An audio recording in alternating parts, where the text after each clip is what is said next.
Eagles Talk live on A2D Radio. We are almost to week one of the football season. But before we get to that, it is roster cut down predictions. Tomorrow is the deadline. So we're going to predict who's going to make the final or the initial, I don't like to say final, the initial 53-man roster for the Eagles. We'll discuss that. We'll debate that. We'll talk about who's on the bubble, who's going to the practice squad, who's going on Phantom IR. So all that and more on Eagles Talk. Let's go. You love the Eagles, let me get a hell yeah! You love the Philadelphia Eagles, let me get a hell yeah! Philadelphia!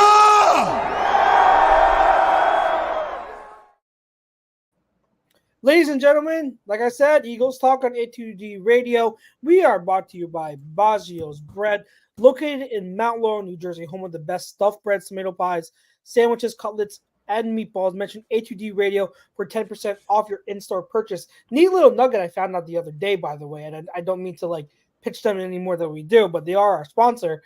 I just found out they are now the bread supplier for one of my favorite cheesesteak spots in South Jersey, Mama's Meatballs in I think it's like Pennsauken-ish area. Amazing cheesesteak. I'd probably say my favorite cheesesteak in South Jersey. Now they're switching breads. They officially are getting Baggio's Bread as their bread supplier. So big move. So hey, our sponsors doing big things. I'm eager to try them out. But yeah, hit them up. 10% off your order if you mention A2D Radio. It's Chucks. It's Brinks. PY will be here in a few minutes, so don't worry. We'll get his nonsense as always on the show, and we will have Les join us in a matter of moments. Kick things off. Like I said, we were talking about the final 53 prediction, or the initial 53 prediction, because we don't know. Things always shift. So these cut down deadlines for the rosters, they're always fluid. Just because someone makes it initially doesn't mean they will they will be here for the entirety of the season, and vice versa. So we were talking about who we think is going to make it, and the guy I think all of Philly is trying to debate or get a grasp on is one James Bradbury. So that's our poll question. James Bradbury will make the Eagles roster as a safety. Agree or disagree? We are going to bring in Les Bowen now. Bowen on the Birds. Les, it's been a while since I've seen you talk to you. Good to see you. But how's it going? How's everything? Here. I'm great. How are you guys? We're doing well. We're doing fantastic. Well. So we'll have you lead off. I know that they will. They talked about, there were quotes that Fangio and Nick gave regarding Bradbury's absence from the preseason game. Mm-hmm. Personally, I don't take anything from. I don't think you can take anything from what they're saying. So, but what do you think? Do you think James Bradbury has cemented his spot on the roster, or do you think he's all but gone? I'm still skeptical that they're going to keep him on the roster. There are some factors that are hard to evaluate, like they know the Sidney Brown situation and how soon he'll be available. But I don't think Bradbury did nearly enough to justify, he's not going to play special teams. I don't think he's going to start for you. I just don't see it. I mean, it's possible. They have a lot of money invested in him, and they have to pay it even if they cut him. I'm sure they're desperately trying to get somebody to give them a 7th round pick in 2027 or something. And, but if that doesn't happen, I just don't see him being out there in Sao Paulo for the opener. I could be wrong, but I 75% no right now. Brinks, what do you think? I mean, you're probably keeping 10 DBs, right? Probably 5 corners, 5 safeties, with a couple guys being cross-trained. I mean, you can't make the argument. 4 safeties. I personally have 4 safeties, but go ahead.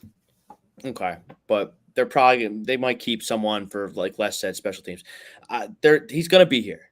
Yes, whether he plays safety or corner or slot, I don't really care. I just look at the DBs as a whole and how many are they going to keep, and they have versatility in that room with Bradbury, DeJean, and Avonte Maddox theoretically being able to do both. Like, you can't make an argument to me that James Bradbury is not one of the 53 best football players at training camp right now. Like, you want to have the best players on your team in case of injury or whatever happens. You need as many good football players as you can. I know everybody hates James Bradbury, got the holding call in the Super Bowl, and him along with everyone else didn't play well down the stretch. Like, let's because I think we could put the cap on Nick Sirianni with our discussions last week that unfortunately, Chucks, you missed with Sirianni and what he does, what he doesn't do, how last year went. Like, we're flushing that all down the toilet right now. It's a new season. James Bradbury can help you win. Is he a shutdown number one corner anymore? No. But he can help you win. And you have this, I was just reading about it today, this like fake IR spot. You get 2 of them. Yeah. So these guys like Tristan McCollum, Sean Stevens, Cade Stearns, Oren Burks, so I know he's a linebacker. Like, you can do different creative things to get James Bradbury on this roster, which he should be, whether it's safety or corner, I don't really care, and still get, some special teams guys in the mix with the Phantom IR. And you can get special teams guys are going to get cut all over the league this week. It's a numbers game. 53 times 32. Like, only so many people can be professional football players after final cuts. So they'll figure out special teams guys. But James Bradbury should and will 100% be here this season. So I'm going to disagree with you, Brinks. I'm going to disagree to the poll. Now, do I feel strongly about it? I don't, because I've over the years, unless I know you've been doing it so much longer than I have, I've only been following since 2000. So I think we've all seen cases where we believe a player has earned a spot during preseason training camp because they've been outstanding, and they still don't make it. It happens. It happens almost every year. So I'm not gonna say that it would be a shock to me if Bradbury is still on this team, because maybe they rely on his veteran presence and they don't want to take that dead cap hit, which is not that much, but I mean it is a dead cap hit, so whatever. I'm going to disagree. If I'm going off of just performance, and if I'm going off of the direction this team is going in, which is to get younger on the defensive side, I don't think Bradbury's in the plans. And I think that the playing time that he had in the preseason, he kind of showed that he can't play safety. Like, he's missing tackles, and the same problem as he had last year, where he just doesn't have that movement ability, the athletic ability to keep up. That's still evident. So it's not a matter of, okay, like James Bradbury has done a lot for this team in the past, so he's got a spot. I don't think that necessarily is going to hold weight. That's just my opinion.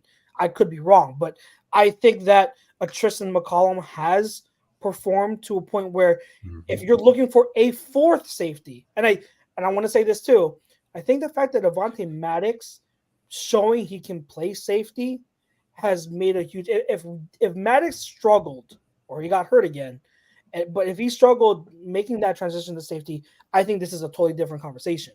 But the fact that Maddox has transitioned, I think that gives them leeway to get rid of Bradbury.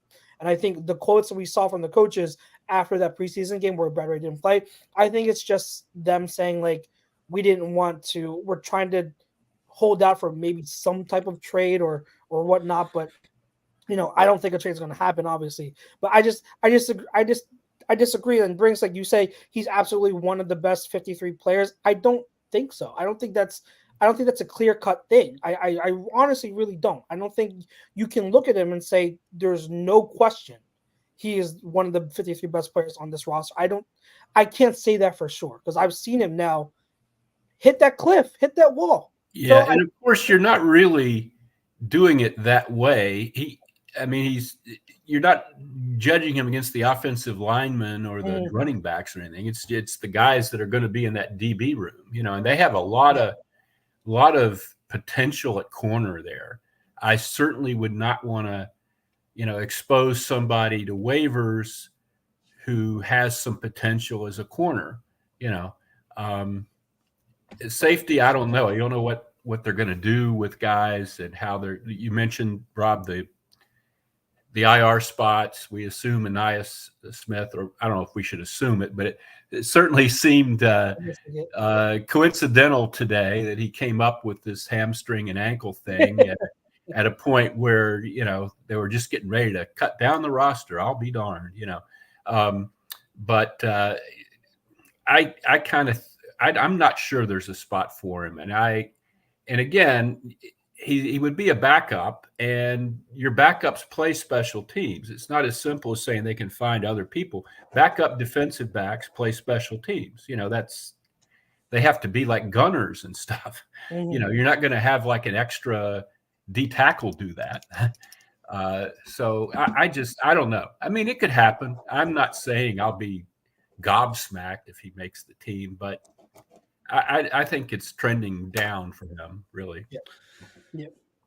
So basically, the crux of the argument here is only one of Avonte Maddox and James Bradbury is going to be here. It sounds like that's probably, and I don't think Avonte Maddox is going anywhere. I mean, I think he's been good enough to be on the team. Certainly, he could end up in one of those starting spots. Who knows what? Mm-hmm. Yeah, I think it's going to happen there. And like you said, it's a good thing too when you talk about the I don't want to say log jam, but there's so many corners that they do like. Do they want to just lose out on a guy like Eli Ricks, who's on the bubble, absolutely on the bubble, but if it comes down to keeping a young player who did play some time from games for you last season, so he's familiar with the team, losing out on him in favor of Bradbury, who's trending downward. I think that's a honest conversation that the coaches are having. I think it wouldn't be crazy for them to consider a guy like Ricks, or consider, like I said, McCollum, who played very well. Who's I saw someone say he's like this year's version of Marcus Epps. Like I don't want to go that far yet, but I mean it's a funny thing. He did play well. They've had him on the practice squad before. That doesn't mean you'll get him to the practice squad this time. Yeah, exactly. It all depends on what other teams need and what they saw.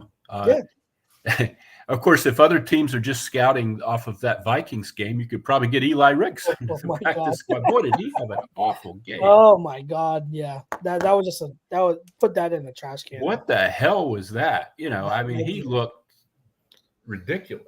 But like we're putting that in the trash can. Like it doesn't matter. You're advocating for a guy like Eli Ricks to make the football team he's over James Bradbury. Second-year draft pick, right?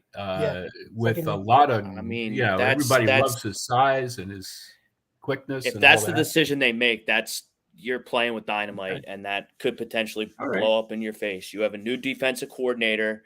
Pardon me for reading between the lines with Vic Fangio, but I don't think he has much patience for rookie mistakes. Now he's going to have to put up with some young players that just got drafted very high. Yeah. But if there's a veteran and Vic Fangio, like Bradbury, and Vic Fangio has a say, which he absolutely should, because we talked about it last week, I don't know what Nick Sirianni does for this team at all, then I would absolutely 1,000% take James Bradbury on the 53-man roster over Eli Ricks. Come on now. But Brinks, what you're ignoring. You're saying that like Fangio wouldn't put up with rookie mistakes, but Fangio also as a defensive coordinator probably could use more of a younger player that can do more, who has legs, than a declining veteran player who doesn't have much left. Like it's not just fair cut as like it's Bradbury's the veteran, and so like he doesn't want any young guys. Like the direction of the team is young. They went young, so I don't think it's like that. You can't. While we're on the subject of Fangio, real quickly, I kind of asked around the guys who are actually covering the team these days about that whole Nolan Smith thing Saturday, because I thought that was interesting and disturbing to me. Yeah, that was the next one. That's the next topic I was going to bring up. So hey, the Phils just walked it off. What do you know? The Nolan Smith thing. If you remember, if you cycle back to when we opened camp, they were counting on this guy to be a significant part of this, Mhm. and they don't have great edge rush right now. And if you think he's in Fangio's doghouse or they haven't seen what they need to see out of him, I would maybe be looking for an edge here in the cutdowns. That really, but when I asked around, guys said, well, it's Fangio. We're going to have to get used to the fact that he rides players harder. He'll do things that another defensive coordinator might not have done. Maybe he just wanted, to see more of Nolan Smith. Maybe he, thought Nolan Smith needed a little reality check, that it might have just been tough love or something. But I don't know Fangio that well. I don't think any of us do yet. But, that was the Nolan Smith thing was really stood out to me, frankly. Because again, that their edge isn't what it's been in previous years. Given that Brandon Graham probably isn't going to be much of a factor there, and that Reddick is gone, it's a little bit of a concern. It is. It absolutely is. That's a good, as Martian says, like I know online, this was a big topic of conversation the other day. A lot of people were saying, Nolan's a bust, and then you've got other people saying like he's a second-year player. As usual, I'm in the middle. I'm always trying to be voice of reason. Like, hey, he's not a bust. I don't think it's fair to give up on him yet, but I think it's also completely fair to be very critical and concerned about where he is. And, is he going to be able to assume the kind of role that they penciled him in for, a few months ago? And one of my buddies that I talked to on Twitter, he was asking, okay, like realistically, what kind of expectations should we have for Nolan? Because he was one of the ones where he was questioning the criticism. I said, look at what Jalix Hunt is doing. I think that should be the bare minimum, if not more, of what we should be seeing from Nolan. And they're not the same, they're not identical skill sets, but Jalix Hunt talk about someone that you're very high on. Jalix Hunt has been out there making plays on the run as a pass rusher and in space and coverage. So that's what we wanted from Nolan, and he's doing well. And I'm not saying Jalix Hunt is going to light the world on fire this season. I'm merely saying it would be nice if we saw that type of performance from Nolan. We would have more confidence. Especially since Nolan was a first-round draft pick, bottom of the first round, but still way ahead of where Jalix Hunt was drafted. Exactly. And that's the point. I think it's fair to have certain expectations because if you're a first-round pick, whether, like you said, late first-round pick, but still, you have to show some type of contribution. And I think it's completely fair to say, he didn't even, he was playing against second and third stringers on Saturday. Guys that aren't going to be in the NFL. Played the whole game. There was nothing, you didn't hear from him at all. No impact whatsoever. So, that's. I want to answer Martian Lynch's question here. I'm not going to call a guy a bust before he plays a regular season game in his second season. But it's trending that way. I mean, it's not nothing good is going on there as far as I can tell. He's probably on the road, but you can't. I wouldn't do that right now. But he was out there against guys that aren't going to be in the NFL, and he didn't look special. And then afterward, he had this weird. Did you hear his quotes? Yes. He kind of implied at one point that he had sort of sought this opportunity. And then they asked him specifically about that. Oh, no, I didn't really ask to play. But, whenever they're playing the game, number 3 is going to be out, It just didn't – it kind of struck me as weird. I don't know what that – He's hanging out with Sirianni too much probably. You get the good coach vibes going on. Look, I mean, who looks – and then last week, and I got crushed on Twitter for saying Jalix Hunt's going to step up and take Nolan Smith's spot and potentially do well with it. I believe what you said was he was going to set the rookie sack record. For the Eagles. Yeah. Which would be double-digit sacks. Would be 10 sacks, I don't know if Josh Sweat – I don't know I don't know what Bryce Huff is. Yeah. I don't know what I know what Josh Sweat is. He's okay. Yeah. He's a good pass rusher. He's not that good against run. Better, okay, but He's a good player. He's a good player. He's a starting defensive end. He's not I think Myles Garrett. He's not if the interior guys are really, really good, I think Sweat can be a double-digit sack guy. Mm-hmm. But he needs that. If he's out there, trying to generate it on his own, he's not a guy that's going to just, do what Hassan Reddick used to do and just blow past. And with Hunt, like, who looks like an NFL player more? Yeah. Jalix Hunt or Nolan Smith? Yeah. Jalix Hunt's bigger right now. And I'm just so impressed. I'm not trying to dominate the conversation here, but I'm just so impressed by the fact that Jalix Hunt was a safety at Cornell a couple years ago, and not a very good one. That's why they moved him in. Yeah. So Jalix is going to get snapped. In my opinion, sooner rather than later, Jalix Hunt is going to get snaps, whether we like it or not. So, I mean, I hope you're right. This pass rush needs someone to step up. We might need for you to be right. Yes. We need for me to be right. And I love how everyone you're an idiot. Well, why would you root for me to be wrong? If I'm right, then that's fantastic for the Eagles. Yeah. It's like Darius Slay conversation. I saw that quote last week, and I was like, I don't think it's that crazy. Because if you've watched Jalix on the preseason, you can see someone who's farther ahead, I think, than anyone expected. Because everyone, the whole criticism around that draft pick was, he's a project. Why'd you take a project in the third round? He don't look like a project. Like, he does not look like a project. He looks like a third round rookie. Yeah, he does. In a good way. And I say that in a good way. Yeah. He's like a third round rookie. And I think that's a good thing. I mean, I would love for him to come in with a rotation and be like the first guy off the bench at edge and put up a bunch of sacks.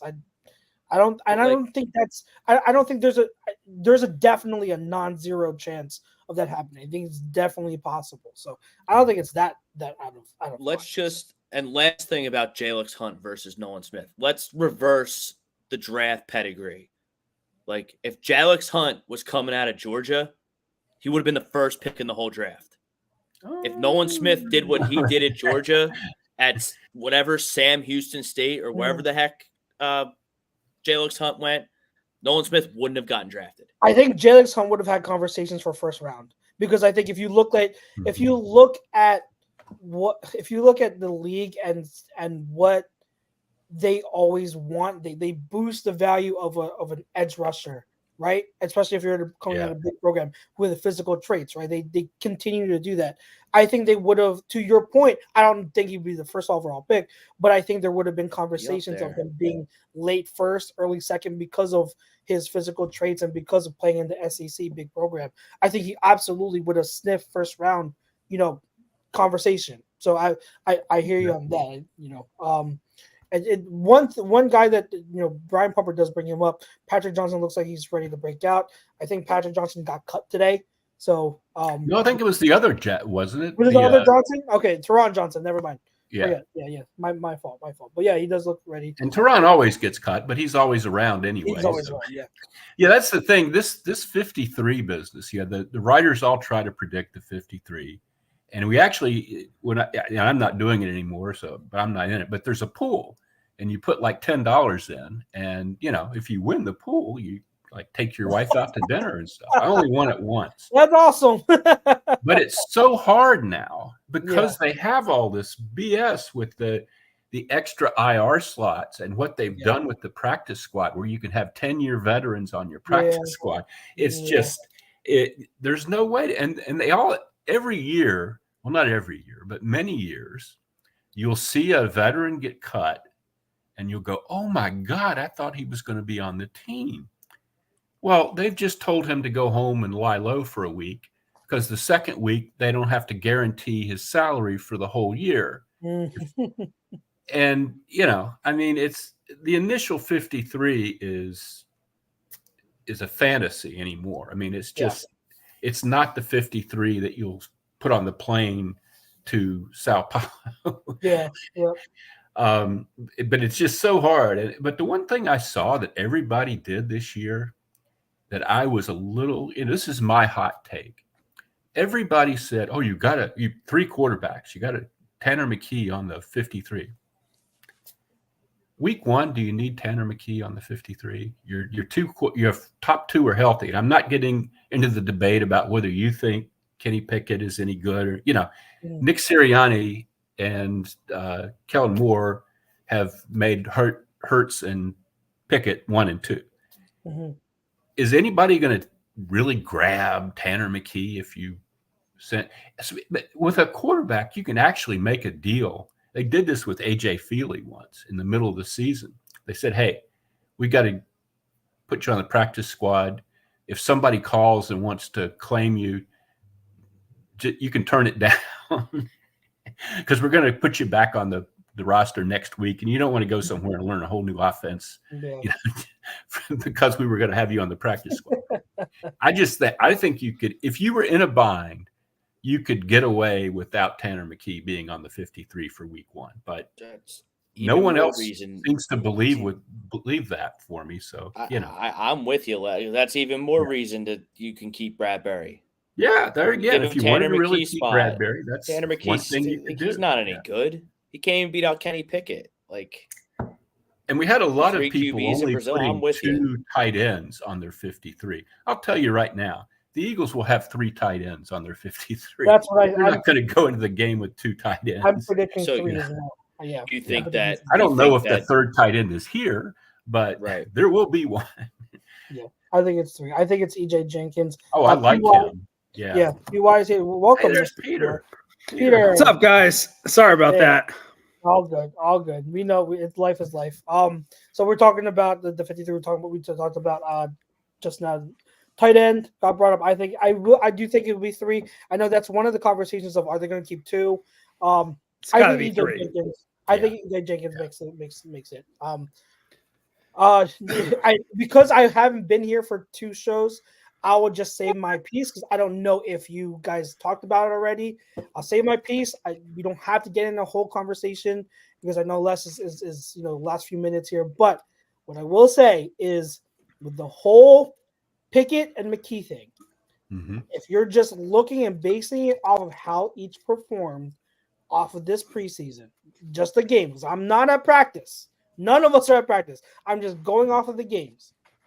I think Tanner McKee does deserve to be the backup over Kenny Pickett. Okay, that's just me. Just looking at how he looked. How he looked, how he performed when he had the opportunity. And I'm not saying, please God, do not take words out of my mouth. I am in no way am I saying McKee is this great quarterback, as I know a lot of people out there were saying, "Oh, McKee would be a starter on several other teams." What team? So let's get him second string reps first before we even get to that step. All I am saying is that he has performed now for 2 preseasons straight, two preseasons in a row, very, very, very well. Agree. So I think you can project and say he has a chance to be a good backup QB in this league. Oh, yeah. That is all I'm saying. So, this week there's going to be guys, that are the Titans traded what's his name today for a 7th round pick. First round talent, baby. Yeah. So it is good. I do like that destination for Malik Willis in Green Bay behind Jordan Love. Will be good for him. But I totally hear you on the 3 when it comes to just looking at 3 quarterbacks. If they are legit designating and they're sticking to their guns that Pickett is QB2, then you don't need to activate a 3rd QB. Not every team. There's so many teams that have 2 QBs. So I totally hear you on that. I just don't know. I do not know if deep down they're like, we know McKee is going to be our backup for years to come. We don't want to risk it. No, and they also might know that, they talk to scouts and stuff. They might know that, hey, the Giants will grab him if they have a chance, or I'm just using the Giants off the top of my head. It could be the Texans or somebody. Speaking of Don says McKee's for Daniel Jones. I'm better than Daniel Jones. That's not like Oh, that's I funny. mean, Drew Lock will be starting. You don't there want to soon. get too cute this time of year. Who was that defensive end a few years ago?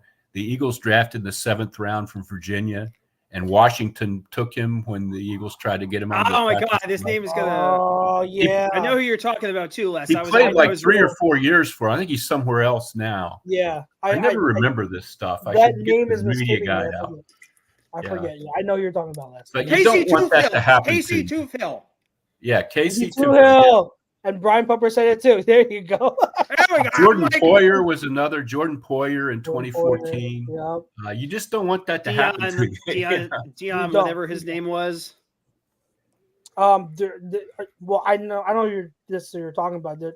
I know there was that tight end that went to the Colts.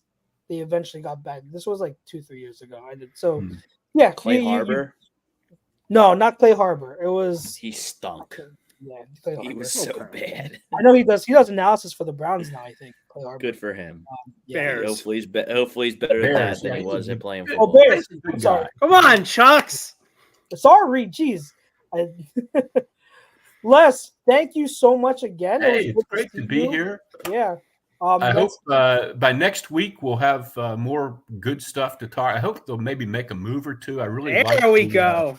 We didn't get to talk about the Dotson move while I was Oh, on. do you but want to? I was going to transition. Do Yeah, you we want to could- say your? Well, two we, cents? when you were gone, Chucks, we spent a lot of time talking about this third wide receiver thing. I And sure told you. enough, you know, I yeah. said it. He wasn't here. PY, real quick, Les. I'm sorry. Real quick. I told PY seconds after the trade happened. I was like, "It sucks. I was not on the show because I would have said Jahan Dotson was my number one." Ah.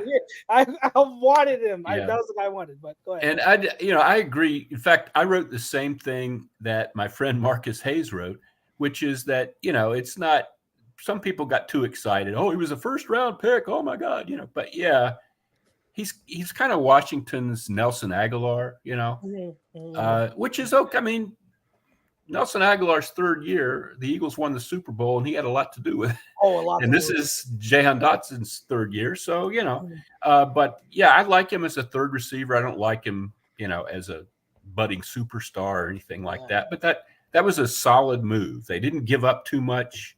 They gave up some, but they didn't give up too much. Yeah. And they got a very credible third receiver, which they kind of had to do. And with that, I can go away and let you guys talk.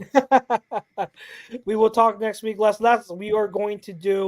We'll be doing our season predictions. All right. For the Eagles and the NFL and award predictions. So we always do that the show before the season starts. So that'll be a big show. We are excited to have you on, and we will see you next It'll be week. fun. Les. Yes. Bye, Take Les. care, guys. See ya. That is Les with doing Bone on the Birds with us here on A2D Radio. Remember, guys, Baggio's Bread, 10% off your in-store purchase when you mention A2D Radio. And make sure you hit that like button and the subscribe. Follow us and keep tuning in. We thank you for always showing up week after week. And we are almost to the season, guys. So that's when stuff really gets exciting. But anything, PY, let's get your quick. We won't have to get into too much depth again about it, but because you weren't here, let's get your answer to the poll question. James Bradbury will make the Eagles roster as a safety. Agree or disagree? Yes. Should he be on this roster as a safety? No. Would I rather have Jalen Mills or someone like that as my last safety on the roster? Yeah.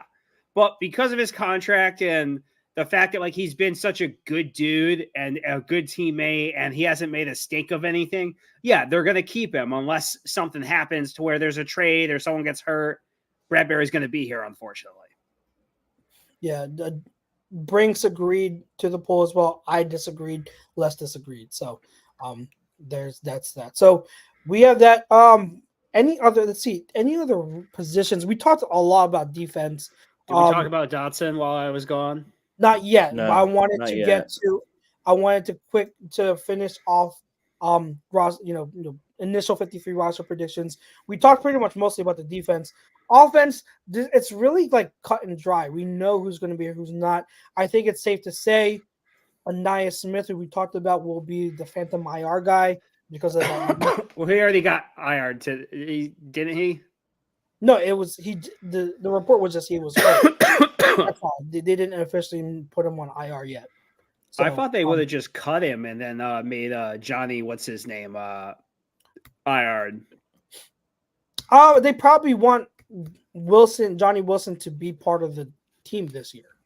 They probably want him as like the fifth wide receiver. So I was mapping out my 53 prediction, and at wide receiver I have 5 guys. I have AJ Brown, Devontae Smith, Jahan Dotson, Britton Covey, and Johnny Wilson, with Anaya Smith being the phantom IR guy. I don't think anyone else, any other wide receiver, really stood out enough to make the roster, aside from maybe Nagata, but I don't think he still makes it. So those are the 5 I have. I do think Wilson makes it, but I think they would like to have him there as depth. And if something were to happen, he can be there as your third or fourth guy. So I do think he makes the roster. But any I don't know if you guys have any thoughts on the wide receiver position or any other offensive position regarding the cuts. So not really. Go ahead. I mean, so I think Paris Campbell makes the roster. Like, I understand he hasn't been like special or anything in camp, but like having him is just going to make this offense a little bit more explosive at times. And especially in the Kellen Moore offense, where you can just use him in different positions, in different ways, the same way. Whereas Jahan Dotson is going to have big numbers, because one thing Kellen Moore loves to do is he loves to utilize that third wide receiver role. Like, I think Paris Campbell as your fourth wide receiver, that's value. Like, I think he could be really good. Like, because like him as your wide receiver 3, probably not that special, you know what I mean? But like you're just asking him to give you a little bit more than what like Julio Jones was giving you last year. Like, you know what I mean? Like, it's nothing against Britton Covey. Like, I don't really know what exactly he's going to give you as a wide receiver. Like, at least with Paris Campbell, I can look at it and be like, all right, I know what to expect from this guy. I think with that, though, I think that Paris Campbell had a better shot before the trade than he does now after the trade. The reason being is because I think with Dotson coming in now, that is your veteran. That is the veteran guy where we're like, okay, like we have a guy who can come in here and know what he's doing, and kind of offset the youth that we have with Johnny Wilson. So I think that Paris Campbell's chances lowered. I don't feel strongly about that take though. So I am not standing here feet in the ground saying no, you're wrong. I'm just saying like that's my hunch. My counter to that would be is like, well, I understand where you're going with this. Like, I wouldn't call Jahan Dotson a veteran. He's had 2 years in the league, and also he's a veteran. That's a veteran. Your 2 years in the league is not a veteran to me. It's someone who's still learning the NFL to me. 2 years, you're still considered a veteran. That's not as a first round pick. Like, 2 years, if you don't perform in 2 years with your team, you get traded like Jahan Dotson did. You gotta sing for your dinner, as you said. Like, this is like, yeah, like. Also, like, if he doesn't do good, it's not because he's not a. Yeah. Okay, I mean, that's fine. I mean, but like he's not getting slack from me for being a second year player. Like, yeah, if he doesn't come in and do good, he's going to be right on the bench. I'm literally just quabbling over the definition of a veteran. A veteran is, have you played multiple years? He's played multiple years. He's a veteran. So like he's not coming here like raw and like bright eyed. He's not a rookie. So he's coming in as a vet. That's literally my whole point. He has league experience. Do you have league experience? You're a vet. He does. So you're a vet. That's it. But go ahead, PY. But yeah, my counter to that to be is like, whether or not you want to consider him a veteran, whatever.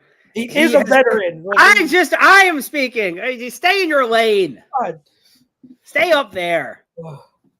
You think you could take off for 2 weeks and then come in here and just be just so rude. Checks out. Yes.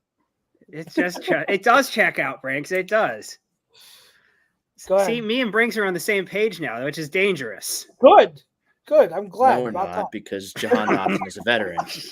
You ruined it. You definition, ruined he's a it. veteran. 5 seconds. 5 seconds, Briggs. You ruined whatever like momentum we had together. Thanks, Go man. ahead. Go ahead. What Yeah, is your point? My point is that like he has a barely no understanding of this offense. Like he's been here for 5 seconds. Like at least with Paris Campbell has been here like all summer and knows the playbook. Like you're having another wide receiver who understands the system, I think is helpful as opposed to someone who's he's just coming in at the very end and they're like, just figure it out.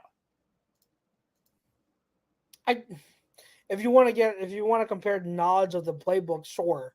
Like Paris Campbell has more knowledge because he's had several more months to learn it. Cool. Like, but it's not like Paris Campbell. Not Paris Campbell has known the offense for years. So I don't think that's. I mean, we've seen August additions to the team be completely fine. Okay, so like in terms of playbook, and so I don't know. Like Jay Ajayi came in here, freaking was it week 8? We traded for him, and he was completely fine. So I don't think that First few weeks are just like outside runs, baby. Just follow Jason Kelsey. He got playing time, didn't he?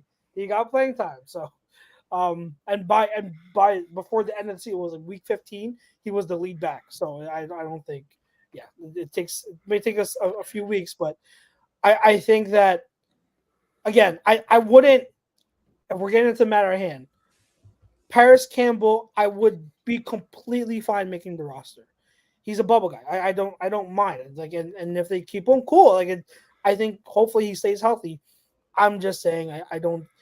You can look at it from the aspect of there's now a veteran, seasoned guy who's played multiple years in the league, who now has come in and provided that piece of the rotation where he knows what he's doing. Once he gets a play up and down, he knows what he's doing. So we don't need Paris Campbell for that. So depends how they want to look at it. Paris Campbell isn't going to. I don't think he's going to make or break the roster based on like what Brink said, because he knows the playbook a few more. You better grasp of the playbook over a few months over Jahan Dotson. He's going to make the roster if they think he can contribute for a reason. That's how I don't understand this trade at all from the Commanders' perspective.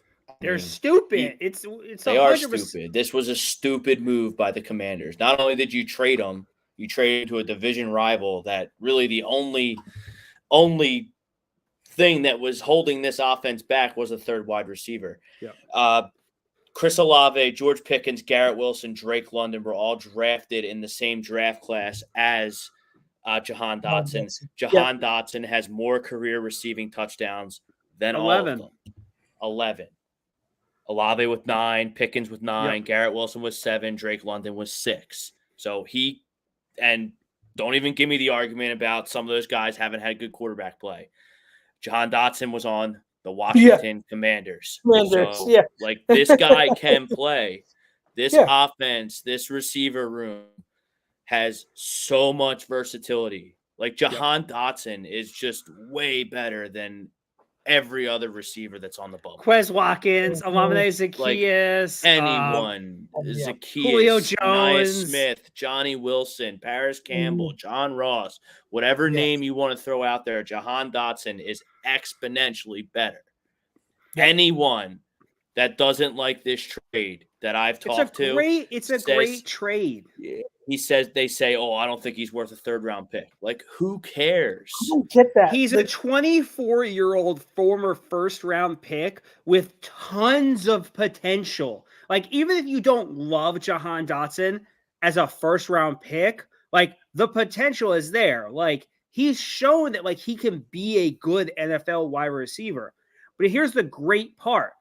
He doesn't have to be 1. He doesn't have to be 2. He doesn't have to step up when Terry McLaurin was not getting it done in Washington or injuries or whatever. That's not his situation here. His situation is you're like the 4th pass catcher.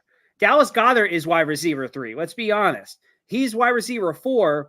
Just do the usage. You could argue he's wide receiver 5 depending on how they use Saquon Barkley. Mm-hmm. Just make Here's what I need from Jahan Dotson. Run some slants, run some bubble screens for me, block, and if there's a screen set up for you and you just have to go forward, don't go into the guy like Quez Watkins did last year. That's all I need from him.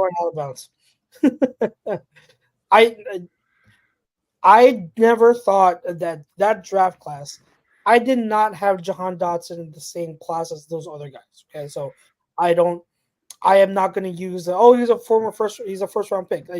I don't think he should have been a first round pick. I had a second round grade on him. Yeah. I had a second round grade on him. So if I'm going off of just how I evaluated him, me personally, you're still getting good value because you're spending a third round pick on a guy who, to me, has second round talent. Like he's still good. And I did get into a back and forth a little bit with Deontay Lee, who's one of the people that did think the Eagles gave up too much. And I think that they gave up a fair amount. And I think Les was alluding to the same thing. Like, I don't think it's a steal. I don't think that it's one of the Howie Fleece jobs we always talk about.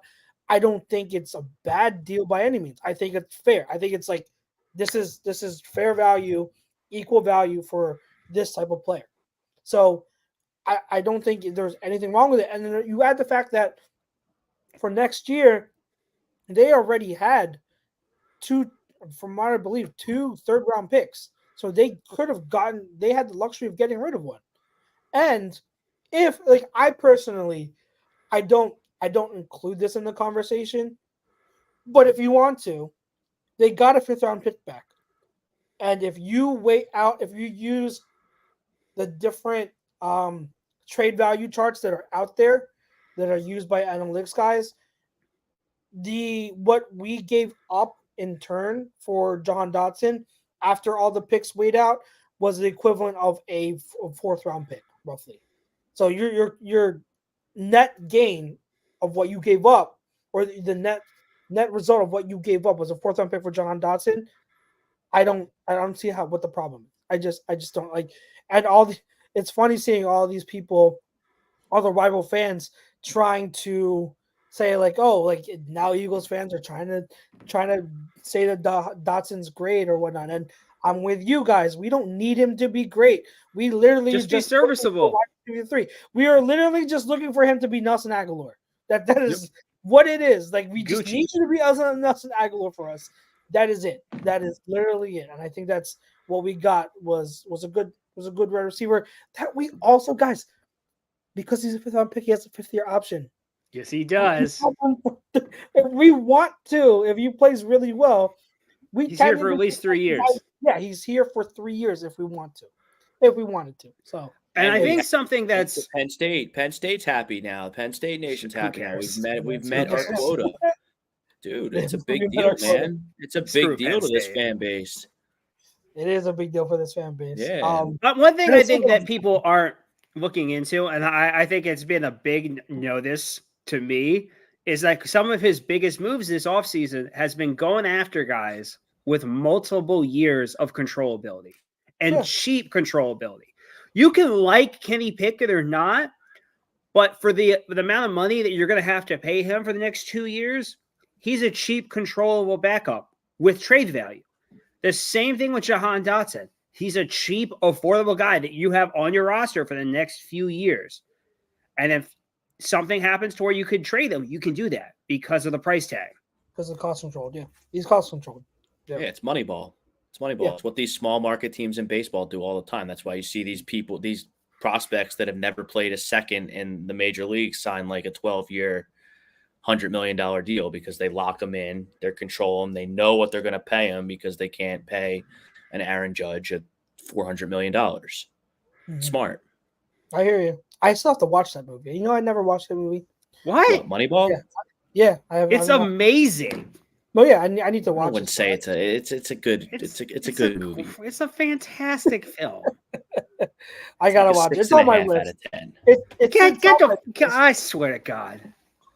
BY, I wouldn't. Your takes 10 out of 10 is like 10 out of 10. Great movie is like Goodfellas. That's like an 8. That's a solid Casino, 8. Training Day, Crimson Tide. anything Denzel, like those are 10s out of 10s, 9s out of 10s.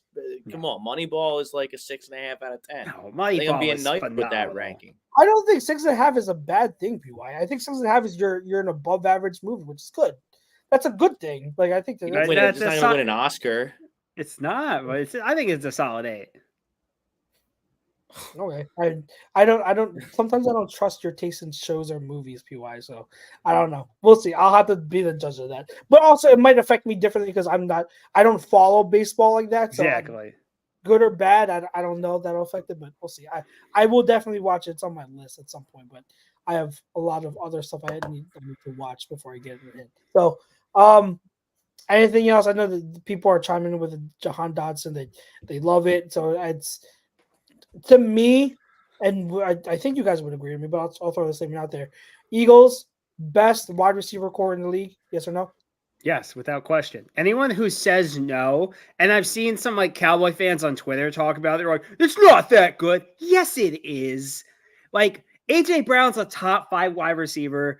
Devontae Smith's a top 10 wide receiver, like top 10 to top 12, whatever. And Jahan Dotson's probably the best third option in the NFL. Like who's a better third option right now than Jahan Dotson?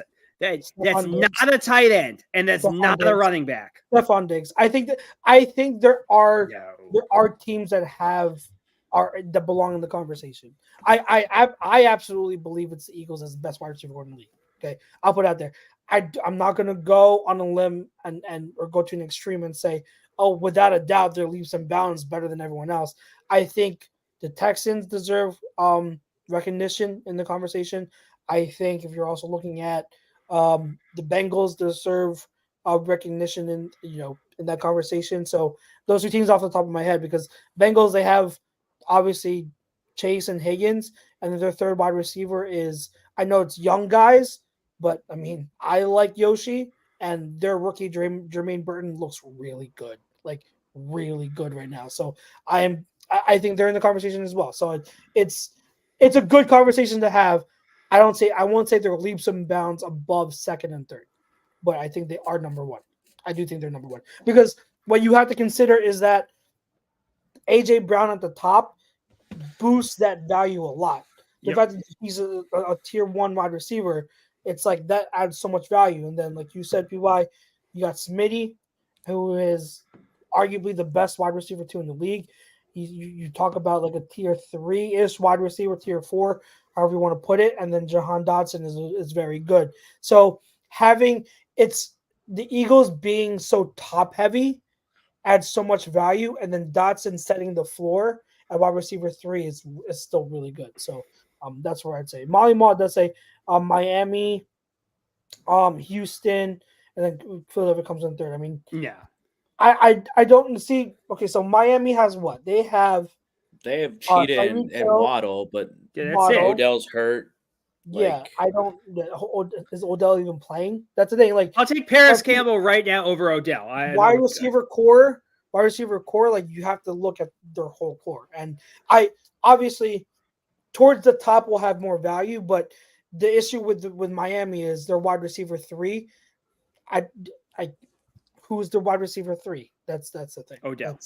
That's why. Yeah, I would put Houston's strong. Houston. That's what I'm saying. Houston would be second. Houston is. I don't dislike Houston's wide receiver room, but like a lot of things going on in their wide receiver room is like potential based. Like they were good together in their first year, but like who's to say that some guys don't fall back to earth? You know what I mean? Like I know, like Devontae Smith is not falling down to earth. AJ Brown is not falling down to earth. Like Jahan Dotson is just going to give me what exactly I need from him. Like, well, to that, yes and no, because with Houston, Nico Collins has been a guy for a while. It's just that he hasn't had the quarterback. But like a lot of us have been saying, Nico Collins is wide receiver 1 type of player. All right, so Nico Collins has been around. You can make that argument for Tank Dell because he was a rookie last year, so he has to show consistency. Sure, okay, I'll give you that. But at the same time, Tank Dell did look really special when he was playing. And then we all know Stephon Diggs no matter what you believe was or contributed to the lack of production toward the end of his tenure in Buffalo, you can still look at him, and worst case scenario, he's still a really good wide receiver too. That is like he's still like a good enough guy to be a wide receiver to anywhere. So that that's why I say yes and no to your argument, PY. Molly Mall does say Chicago nice too. They are nice too, but that's where you have to see from Odunze. That's the big thing. How good is Odunze? Like I'm a Odunze was my wide receiver 2 in the class. I am super high on Odunze, but until we actually see it, we can't say they're in the conversation yet. And I'm a huge DJ Moore fan too. DJ Moore is one of my favorite wide receivers in the league. And then obviously Keenan Allen is a longtime vet. So I like it with Chicago, but Odunze, we have to see him actually do it this year. So I mean, that's undersell of the century maybe for Stephon Diggs there, and your little spiel about Houston. Stephon Diggs is a stud. But what I'm saying is I'm underselling it on purpose to make my argument. Yeah, you know what I mean? Because you want the Eagles to be the number one receiving corps when they're not. No. Houston's better. No. What I'm saying is I'm defending it against PY in the sense that Houston still deserves to be at least number 2 because Diggs is still really, really good. Worst case, Tank Dell's better than Jahan Dotson. He is. Yeah, that's what I said. Yeah. He's special. He's special. I mean, Stephon Diggs had a bad playoff game where he dropped the ball, and they shipped him out. He's got a bad attitude. He's got a bad attitude. Well, this is where I say like it depends on where you fall on it, on the conversation. So there are people who say that they schemed away from Stephon Diggs because he was starting to fall off. There are people who say they schemed away from him because of attitude. I do not have a hard stance of what happened, but when I've watched the games, I still know that at pretty worst obvious case that he dropped the ball in the playoffs. He's still really dropped good. the ball in the playoff. He dropped the ball in the playoffs, and then he was mouthing off to Josh Allen the last 2 years. Like it's not because of the playoffs. He's a jerk off. He's got a bad attitude. But the second he dropped the ball in a big spot, then they said, "Okay, we're not putting up with this anymore. Get out of here." You could tell they haven't wanted to put up with this the last few years. Like this isn't like a new rumor. Like this has been a thing for a while. What I'm saying real quick, guys, is that I'm just specifically looking at his drop off in production. Once that new coordinator came in, his production tailed off. They stopped focusing on giving him the ball and focused on we're gonna spread it around. That's why you saw lack of stats. And I'm someone who says stats lie, so that's why I'm saying dive deeper. Why did his production fall off? Was it talent or was it because they didn't like his attitude? I don't know. Brady ran the ball. Brady ran the ball. That could be it. Yeah. James Cook did a lot better once Joe Brady took over. Yes, absolutely. I completely. Hey, you know me. I don't care. I'll take the 4 biggest jerk offs in the world in my receiver room if we win games. I like Diggs, so I'm not. This was not me trying to disrespect Diggs and say he sucks. I was merely defending the Houston against PY because I think Houston has the case to be, along with the Eagles, to be. They are. They're Houston's number 1. The Eagles are number 2. No, they're not. I think Houston's 2. I think Houston's 2. I think Houston's 2 because I think that AJ being the one elite wide receiver out of the group makes, that's like a value curve. Like that gives you a huge value boost if you're talking about. But the difference between Tank Dell and Jahan Dotson is way bigger than Nico Collins and AJ Brown. I get what you're saying, but that's who in that room is equivalent to Devontae Smith. Like that's my question to you. The answer is no. About Stephon Diggs, Nico Collins. I don't think Nico Collins is like in that same tier as. I disagree, but that's fine. PY, come on, I'm not saying he's not AJ Brown. PY, watch more than the Eagles, please. I do watch more than the Eagles. Nico Collins is I'm not saying he's not good. I think Nico Collins is a good wide receiver. I don't think he's on Devontae Smith's level. That's tough. I think you're out of your mind You're with the out of your Eagles mind. Eagles goggles, and it's an Eagles show, What so are that's you fine. talking but- about? He's been one of the most Nico productive wide receiver twos in the NFL. Like, And Nico Collins was immensely productive good. last year. He's very good. I don't think he's on Devontae Smith's level. I'm sorry. Okay, all right. I think that's ridiculous. But okay. But what all do you? right. What does that You're even mean? Like, ridiculous. what does that even mean? Like on his level? Like they're not on the same tier of talent? Like that's Sure. I'm absurd. gonna go to Chuck's. I'm gonna go Chuck's board. If you were doing tiers, I would not put him in the same tier as Devontae Smith. You'd be one of the only ones out there. I'm okay. I You're one of was the- on. Like Hey, if you're I looking at it myself. logically, if you're Oh, looking at it God. logically, you're the not using the only logic tier one word over receiver there. on either team is AJ Brown. AJ Brown. Then Yep. the Texans have 2 guys in tier 2, whereas the Eagles have 1. And Tank Dell is on tier 3 and Jahan Dotson is tier 4. And this is what's funny is Brinks. I agree with you, but I have guys switched. I think Tank Dell right now is on the come up, so I actually have him as like a tier 2 guy, and then I think Diggs might be on the decline a little bit.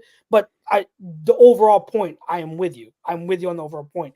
That's where you have anyone has an argument for the Texans over the Eagles. Anyone that has an argument. I think AJ being the only elite guy is what is the You difference. put more weight Yeah. into that, and I put more weight into And I have the no problem overall with that. group. I have no problem with that. I think in the end we agree that Nico Collins is absolutely in the same talent tier as Devontae don't. Smith. And It's I think okay. it's pretty clear. Like, come on. I think Molly Mall agrees with us too. Like, you need to watch a little bit more than just Eagles football, BY. It's My Watch Mo, the your Texans. GM is day drinking and handing out that has extensions. nothing to Major do with the lane. Texans. That has nothing He's to a do with Dallas the guy. Texans. Yeah, there's yeah. a giant star on his helmet. I know. There it is, right there. You're There right. it is. Think, There it is. McFly, think. Did you guys see Trey Lance throw 5 picks in the preseason He game? did. He Excuse did. me. Yeah, I was Yeah. watching. He's going to turn it around Dak this year. Prescott is just like licking his chops. Like, okay, you think this guy's the answer if you don't want to pay me? Through 5 picks against insurance salesmen on the San Diego Chargers. Looking forward to seeing how they What a pay both loser. Dak and Micah. That's going to be a fun one. That's gonna be fun. All right, gentlemen. Well, this was another fun show. I'm glad to be back. Next week, to those of you who are still with us and they're still listening, it's prediction time. It's our predictions for who will win the NFC East, our predictions for the Philadelphia Eagles as a team, our predictions for the whole NFL as well. We'll give division winners, we'll give playoff seedings, we'll give award winners. So, huge show next week. And it's going to be a lot of fun as we get ready for week 1 of the NFL season. We've practically made it, guys. We made it. But we've got roster cutdowns still to go this week, and then we are in there. We're there. Eagles Talk, we are brought to you by Bazio's Bread, located in Mount Laurel. Make sure you mention A2D for 10% off your in-store purchase. Make sure you catch the rest of us, all the other shows on A2D the rest of the week. We've got so much going for us here at the state at the station, at the company. So thank you for all your support. As always, thank you for tuning into us and for all the rest of the shows. For myself, Chucks, for Brinks, for PY, we appreciate everything you do. We will see you next week for our preview and prediction show. Until then, go Birds.